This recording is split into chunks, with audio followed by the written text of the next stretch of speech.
So I want to talk about three. I want to talk about. How many fingers have I got? I want to talk about 3 actions that can help us move forward right now in the face of the COVID-19 crisis, that can help dispel some of the fear and anxiety and basically shore up our business moving forward during this time.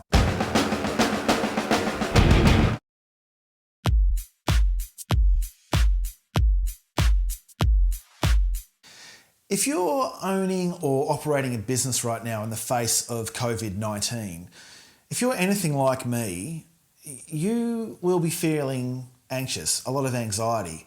Now, anxiety is a bit different to fear because fear has a lot to do with loss, where anxiety is very much about a feeling and emotion of what could be, which may or may not be true.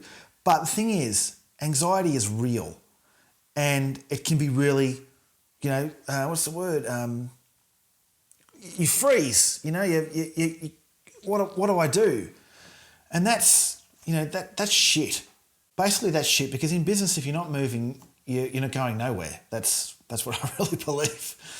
So the thing is, how do we remain human here and allow ourselves, that natural mechanism that is a protection mechanism in our minds, and get a perspective that allows us to reset on what we do have and become grateful and gracious, and basically shore up the things that we need to do practically, which we should be doing anyway on a daily basis, weekly, monthly, yearly, that help to ensure that the future looks good.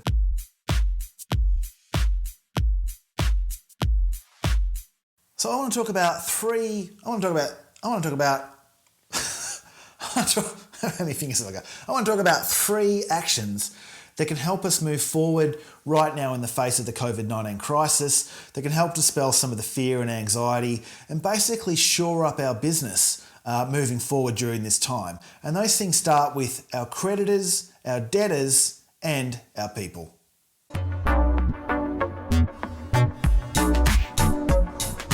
So the first step of the 3 things, or the 3 actions that you can take right now to basically dispel your personal anxiety to COVID-19 is to follow up your debtors. Now, debtors are people that owe you money. And I'm explaining that because I think a lot of the time people talk about this stuff, they don't actually break it down into simple things. So people that owe you money right now may not want to pay you. And it's not because you've done a bad job or anything like that. It's just because they're scared. They've got anxiety too. Some of them may even have staff and wondering what they're going to do and how they're going to go about it. But the most important thing is to talk to people. I'm not talking about emailing. Sure, all these things. I'm talking about having a human-to-human contact here, a voice, a sound, because right now we need to trust each other. We always need to trust each other, but particularly now because we're all anxious. We all don't know what's going on. So the thing that's happening here is when you call up to ask about the money that's owed to you, I want you to do this. Don't ask for the money, right? Don't ask. I want you to do this. I want you to say, hey, just checking in. Are we still okay for our payments on the end of the month? Or are we still okay?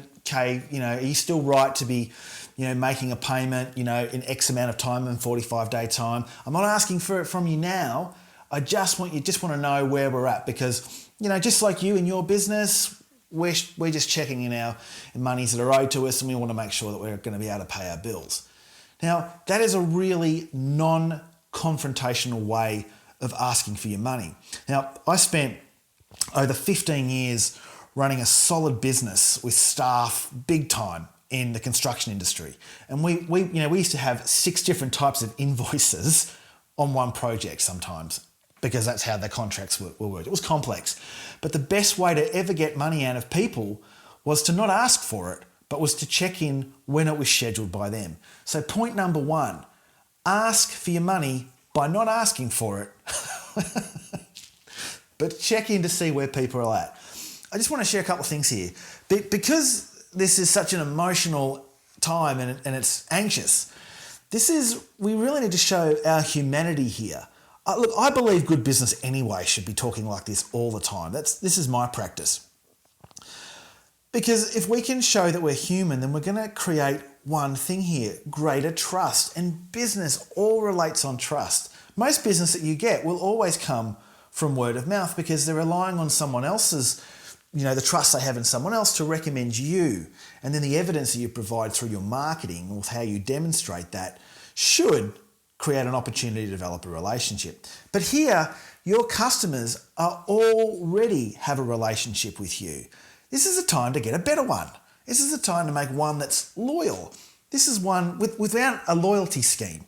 This is just showing that you actually give a fuck about their business too, and that we're all in the same boat.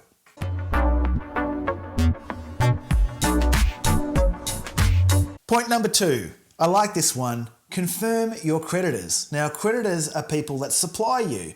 These are people that you owe money to.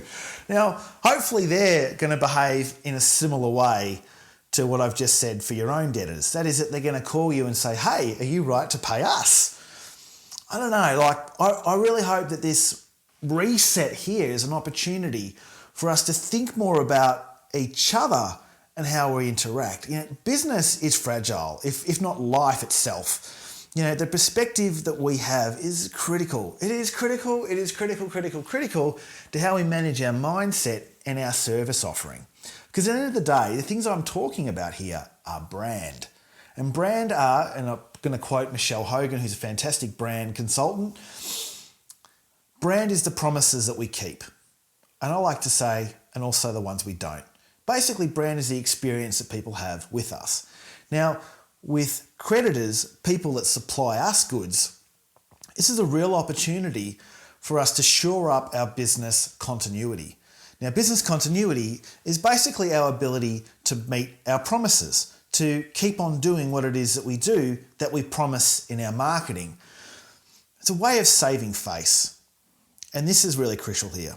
I think what we can do is basically do this. Call your suppliers, call your creditors. Ask, hey, where are we at with our deliveries? Where are we at with our imports? Where are we at with our raw materials? Are the schedules still realistic? Should we be planning for, not having a couple of elements in our production line? Or are we going to be limited to some of the amount of coffee that we're going to be able to have delivered to us moving forward? Are there any restrictions in delivery? All those sort of things we need to ask, again, politely, caringly, with compassion and with empathy to what those supply chains must be going through right now. Here in Australia, we've got 90% of all international flights gone. Gone. That's serious. That's hardcore. I can't remember anything like that in history other than rationing through World War II, which I know that my parents went through. And again, it's scary. It's anxious. And they're all human things. So let's take number 2. Let's call up our creditors. And I'm going to say creditors too. I should talk about our financiers, right? So we should talk about the banks. Are our interest rates fine? Is our line of credit fine? Are there any foreseen policies that are going to change that could affect the way that we're currently funding our business? All of those things we need to think about. The other thing is too, if you have a lawyer or an accountant, right now you should be asking a lot from them. They have an obligation to you under their charter to provide you a service of compliance and solvency. Now, whilst they're not responsible for your behaviour and your actions, they are responsible to advise you within that code and charter. So with your accountant, things might ask, hey, how's our tax going? Have we got enough tax? Where are we at with our PAYG? What about our company tax? What about our losses? And what about the government stimulus is there? What are the things there that might be able to help our business basically push through this period of COVID-19 mania? What are we going to do? Now with your lawyers, you should do this regularly anyway, 6 monthly to a year, but what are in your employment contracts? Do you understand what your obligations are, both to full-time, part-time, casual, even contractors? And there is always a line between, obligations with contractors and employees. I'm not going to open that can of worms today. I will another time because that's what we do here. We rethink, we review, we reset. Anyway, propaganda. See, I'm even doing it. right now is a great time to make sure that all your ducks are in line, to make sure that all the things that affect your supply chain, that affect your income and your revenue, that you know where you stand. And I implore you that you just don't use this situation to do it right now, that you set some business process, you set some business discipline, you create some business goals where this becomes the norm.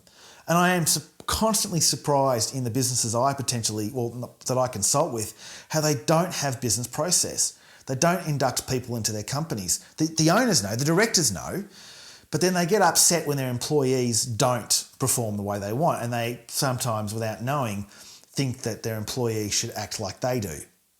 That's bullshit, right? We have to get our shit sorted as directors right now.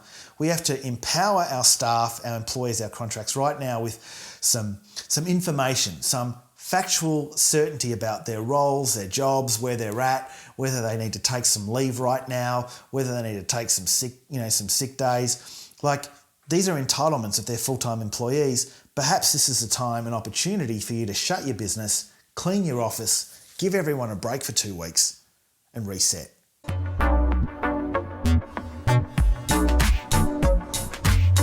The third thing, your people.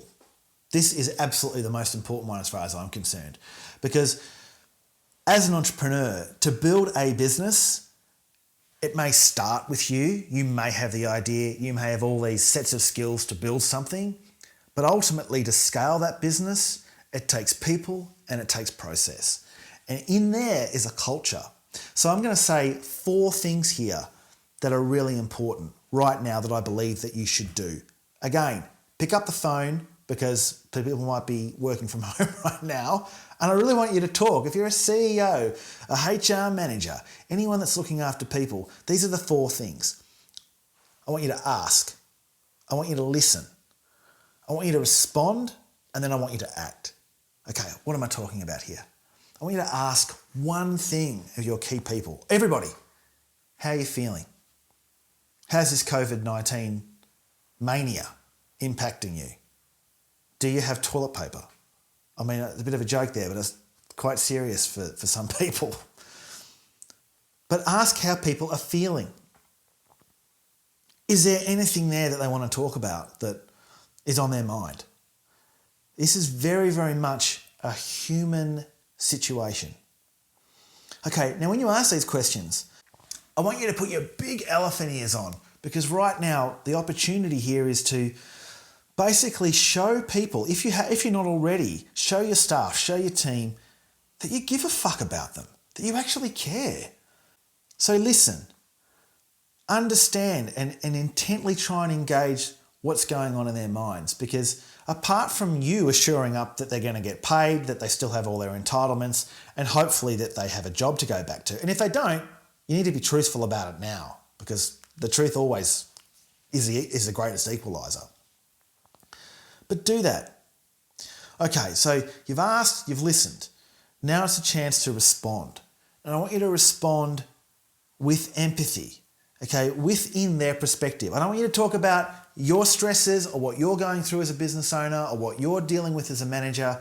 Quite frankly, your staff don't usually care, right? It's good if they do, but don't expect it. You're there to serve them. So your response needs to be with them 100% in perspective of what they're going through.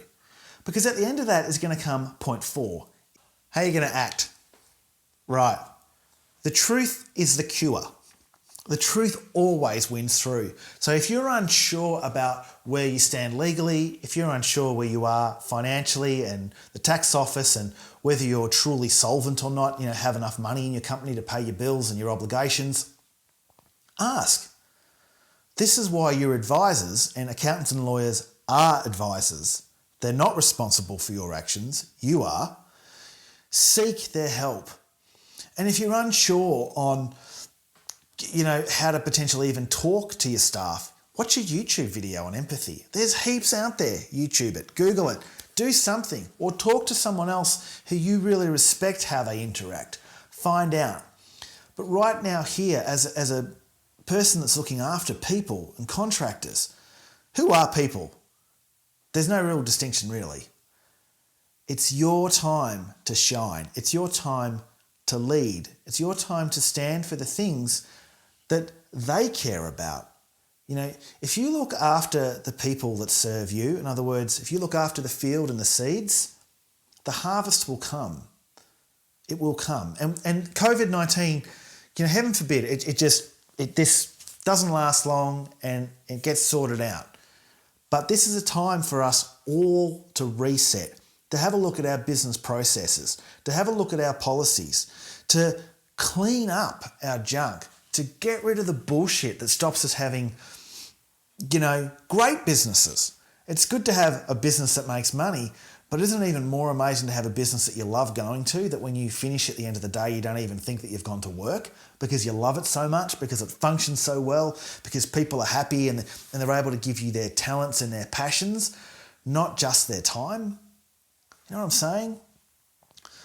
So guys, I just want to leave you with follow up your debtors, follow up your creditors, talk to your staff and your team, shore that up, because everything will pass and this situation won't be there in the future, I'm sure of it.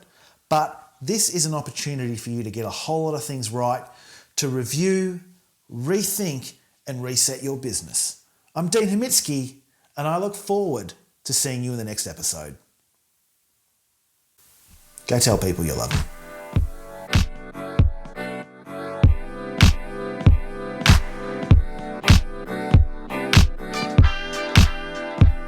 I'm Dean Homicki and thank you so much for watching the first episode of The Reset, where we review, rethink and reset some of our ideas, our processes and our actions when it comes to people, planet, process, business and marketing.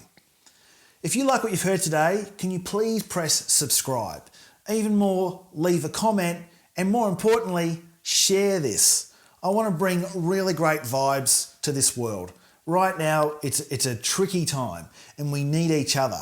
And we're going to do that. I think, look, I really believe the best way to do that is to just give of what you know in your heart to be true. It's not about being right or wrong, but we need to dispel the anxiety here and encourage people to come out of their shells and use this time to clean up the shit in their lives or their business. All right. Thanks for watching and I'll see you in the next episode. This is The Reset.